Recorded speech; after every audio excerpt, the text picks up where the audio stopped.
My husband forgot our anniversary again, so I booked us a surprise getaway. When I got to the cabin early to set things up, I heard moaning upstairs. I thought he'd arrived before me. I opened the door to find him with my best friend and my favorite blanket. He said, "At least she appreciates me." I took a picture, closed the door, and drove home. 6 months later, he got served at her baby shower. I, 39 female, was married to Mark, 41 male, for 10 years. We lived in a suburb outside Chattanooga, Tennessee. No kids, just our golden retriever, Jasper, who we both treated like our child. I work in HR for a logistics company. Mark's in tech. We met through mutual friends at a barbecue back in 2009. Got married in 2013. We were one of those couples people thought were solid. But things changed. Mark used to be thoughtful, small surprises, little notes, planning dinners. Somewhere around year 6, he stopped trying. The love didn't vanish overnight. It just faded. He got more distant, short-tempered, lost in his phone. I kept trying to talk to him, to reconnect. He always brushed it off. "You're overthinking," or "I'm just tired from work." I knew something was wrong, but I didn't want to believe it. Then came our 10th anniversary. I reminded him a month before. Then 2 weeks before. Then a few days before. I even sent him a calendar invite. He never said a word. That was my breaking point. I told myself, if he won't make the effort, I will. I found this cabin rental up in Blue Ridge, Georgia. It was listed as romantic and perfect for couples. It had great reviews, a hot tub, and a fireplace. I figured maybe we could hit the reset button. I booked it for a Friday to Sunday trip. I didn't tell him. I wanted to surprise him. I planned to drive up early Friday, decorate the place, cook dinner, then call him and say, "Surprise, I planned our anniversary weekend." I didn't even tell my friends. Not even Tara, my best friend since college. We met at UT Knoxville. We'd been through everything together. She was like a sister to me. At least I thought she was. Anyway, I left early Friday morning. I told Mark I was traveling for work and that I'd be back Sunday night. He barely looked up from his laptop. Just said, "Okay. Drive safe." The cabin was beautiful. It looked like something out of a magazine. I brought wine, steaks, candles, his favorite bourbon, even some dumb board game he liked. I unloaded everything and was about to start lighting the candles when I heard a sound upstairs. A moan. At first I laughed. Did he beat me here? I called out, "Mark?" No answer. Another moan. I went quiet. Listened again. Laughter. A woman's voice. I don't know why, but my stomach dropped. I walked upstairs slowly. I could hear the bed creaking. I thought, hoped, it was just the TV or something. But the bedroom door was open an inch. I pushed it. And there it was. Mark. Naked. On top of Tara. My best friend. She was laughing, moaning, grabbing at him. They were tangled up in the blue and cream striped blanket my mom crocheted for me. The one I always kept on the couch. My blanket. They both looked up at me like I'd interrupted them at a restaurant. Tara tried to cover herself. Mark didn't even flinch. He just looked me dead in the eyes and said, "At least she appreciates me." I stood there for maybe 3 seconds. Long enough to hear Tara start to say, "This isn't," and Mark cut her off, still inside her. I pulled out my phone. Took one photo. No zoom, no flash. Just one clear shot of the two of them, like a crime scene. Then I turned around. Walked out. Drove back home in silence. Not a tear. Not a scream. Just rage. When I got home, I locked the door, poured myself a glass of wine, and stared at that photo. I didn't know what I was going to do. but I knew I wouldn't confront them. Not yet. I waited. 2 days later, Mark texted me like nothing happened. Hope your trip went well. I didn't answer. He came home Monday, acting normal. I said I was tired from travel and went to bed early. He tried to have sex with me that night. I told him I had a migraine. I didn't confront him. I let him think he got away with it. And I started planning. I started with small things. Passwords. I quietly changed the ones to our shared bank account and the house utilities. I started a new checking account in my name only. Got a new credit card and had the statements sent to my work address. I wasn't rushing, I was building a wall. I started seeing a divorce lawyer named Shelby. She was direct, sharp, and didn't sugarcoat a damn thing. I gave her the photo first. Then the texts between Tara and me from the last year, stuff that didn't mean anything before but now looked suspicious. Like when she asked, "Is Mark working late again?" or said, "I ran into Mark at Kroger, he looked stressed." Casual comments that felt different now. Sneaky. Shelby asked me how far I wanted to take it. I said, as far as I legally can.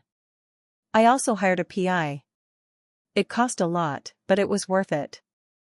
I told him to focus on Mark's movements and whether Tara was pregnant. I had a gut feeling. She'd always said she didn't want kids. Then suddenly she was glowing in photos and wearing loose clothes. 2 weeks later, I had proof. The PI caught them together at her OB appointment. Her due date? Right around the time of our anniversary weekend. So yeah, they'd been seeing each other at least 5 months. Probably more. Mark had no clue I knew. He was cold, distant, but still acted like he was the wrong one. I heard him on the phone once telling his brother, "She's been checked out for years." He said I was emotionally cold and impossible to please.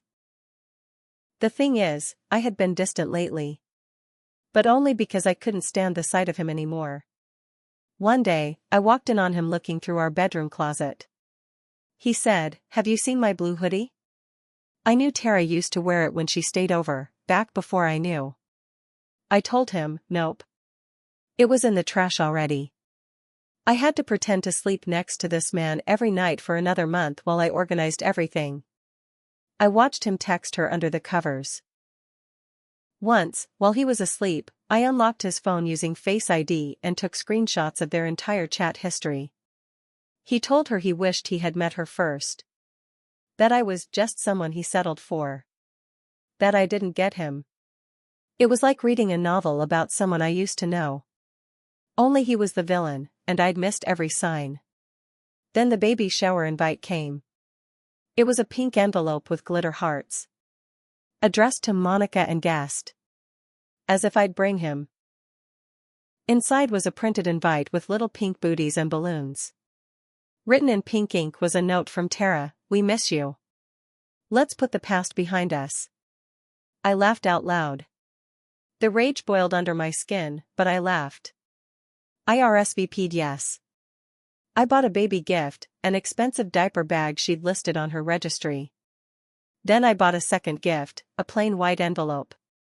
Inside were the divorce papers, a court summons for Mark, and printed copies of the texts, the photo, and the PI's findings.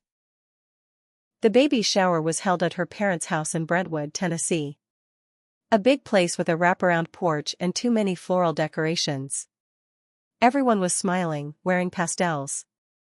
Tara looked proud. Like she'd won something. I walked in wearing a simple yellow dress. Smiling. Holding the gifts. Tara ran up to hug me. I let her. I looked her dead in the eye and said, "You look great. Really glowing." She said, "Thank you, I wasn't sure if you'd come." I smiled and said, "I wouldn't miss this for the world." I handed her the wrapped gift first. She passed it off to someone else. Then I handed her the envelope. She blinked. "What's this?" I said, "A gift for Mark. He should open it now." She hesitated but called him over. He walked up holding a drink, laughing, until he saw me. He froze. His smile dropped. He took the envelope. Opened it. Pulled out the papers. His face turned pale. "What the hell is this?" he asked, voice cracking. "Divorce. And all the evidence. You can read it later. Or now. Doesn't matter." Tara looked confused. "Wait, what?" I looked at her and said, "You're listed as correspondent on the adultery claim. Just FYI. That means your name's in the court record." She turned red. "Are you serious right now? At my baby shower?" I said, "You invited me to celebrate a life you helped build by wrecking mine. I thought honesty would be the best gift." People were staring. Her mom walked over, confused. Mark started whispering harshly at me, "You're crazy. This is low. Even for you." I smiled. "You haven't seen low yet." The baby shower fell apart within minutes. Tara's mom tried to pull her aside, asking what was going on, but she looked frozen. Mark just stood there gripping the envelope like it might burst into flames. I turned and walked out to my car, leaving them in the wreckage. I didn't need to stay. The damage was already done. Later that night, I got a text from Mark. "You think this makes you look good? You just embarrassed yourself." I didn't answer. I sent the text to Shelby. She told me to keep a log of every message he sent. I already had a folder. But what I didn't expect came a week later. Mark showed up at my job. He waited outside my building in the parking lot. I came out after a long day and there he was, leaning against my car. "What the hell are you doing here?" I asked, keeping my distance. He looked like hell. Messy hair. Red eyes. Hands shaking. "I just need to talk. Please. You could have called my lawyer." "I didn't know what she'd do," he said. She's not who I thought she was." "Neither are you," I said, unlocking my door. "She kicked me out," he blurted. I stopped. "What?" "She said I embarrassed her.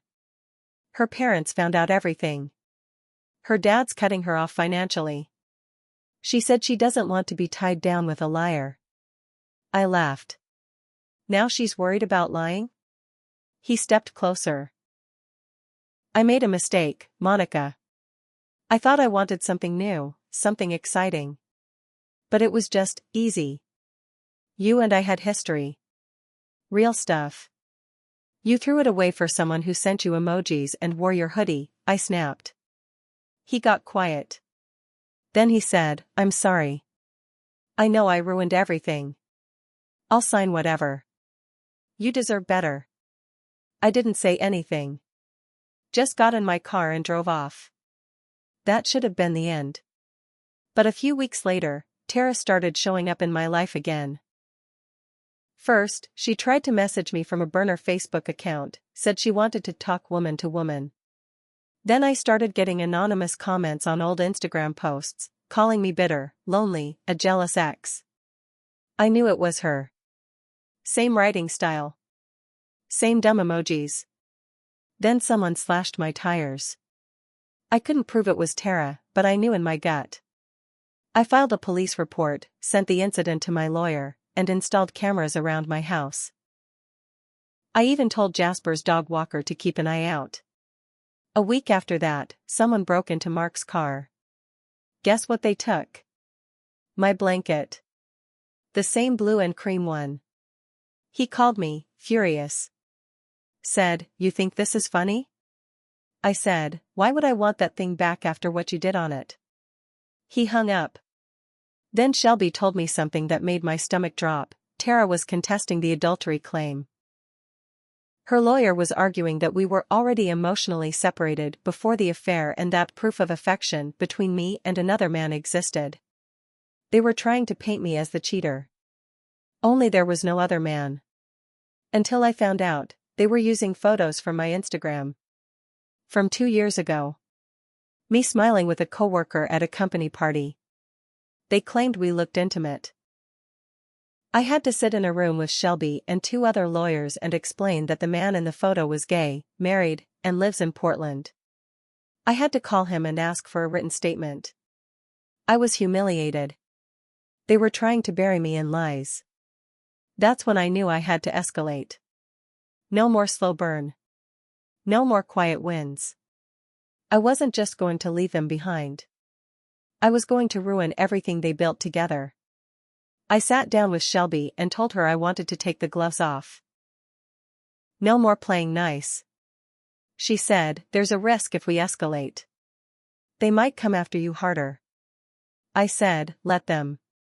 I'm done waiting. We filed an amended divorce complaint with every shred of evidence I had, texts, emails, dates from the PI, and a list of lies they'd tried to push in court. Shelby even got my coworker from Portland to do a live video testimony for the judge. Tara's little lie about me having an affair backfired hard.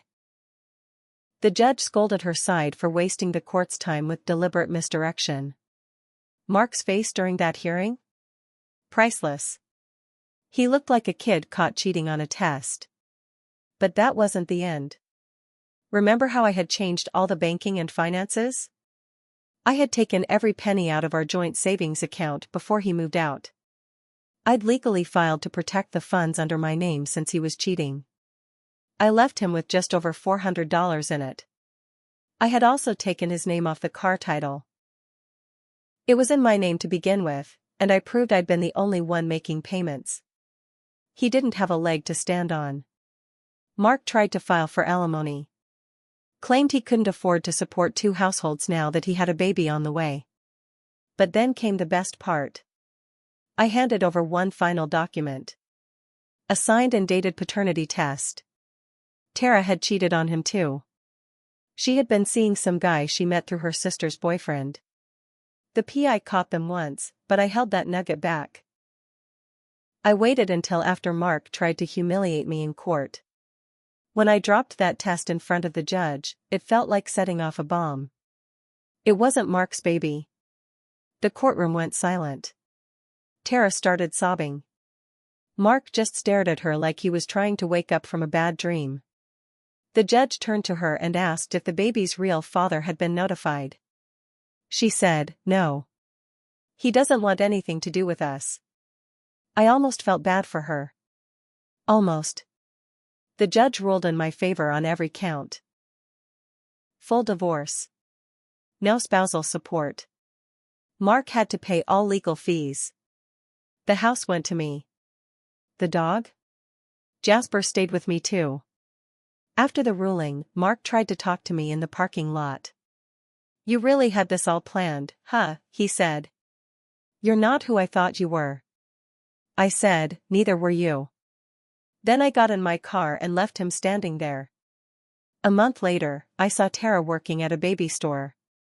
She was behind the counter, folding onesies, looking dead behind the eyes. I didn't say anything. Just walked in, bought a candle, and left her a $100 tip, marked with the words, for your future lies. Mark moved back in with his parents. Last I heard, they're both still trying to convince their circles that I was the villain. But I don't need to convince anyone of anything. Because in the end, they destroyed each other. And I just lit the match. 3 months passed. My divorce was finalized, the court drama settled, and my name cleared. But if I'm being honest, the anger didn't go away. I wasn't satisfied yet.